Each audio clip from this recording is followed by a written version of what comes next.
In today's video, I'm going to teach you how to close your Microsoft account. First things first, it's important to ensure you're fully prepared before closing your account. Consider any ongoing subscriptions or important data linked to your Microsoft account, like files on OneDrive or any email accounts. It's a good idea to back up any essential information and make arrangements for any services you might lose access to once the process is complete.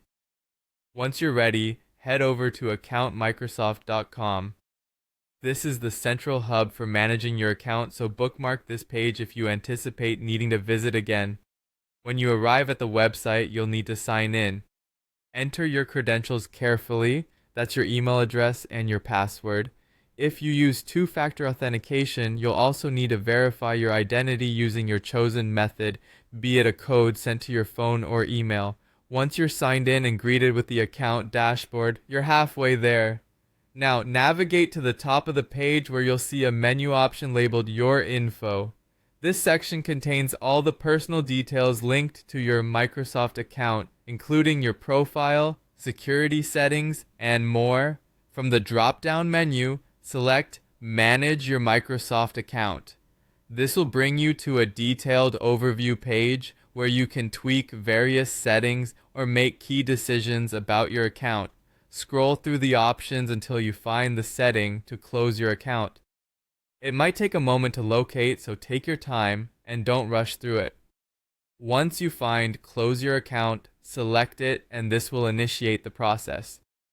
Microsoft will guide you through several prompts aimed at confirming your decision and making sure you've taken all necessary precautions before closing your account.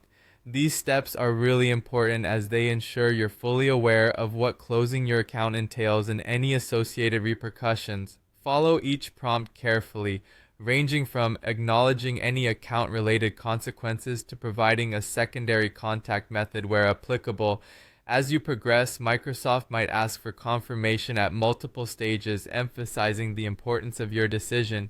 It's crucial to pay attention here, as you'll want to ensure everything's in order before finalizing the closure. Once you're certain about your choice and you've completed the prompts, your account will be scheduled for closure. Microsoft typically allows a grace period in which you can reactivate the account if you change your mind, so keep that in mind just in case.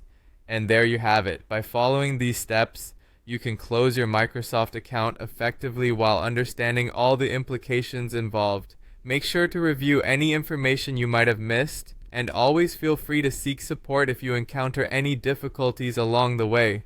Thanks for watching, and we hope this guide has been helpful to you.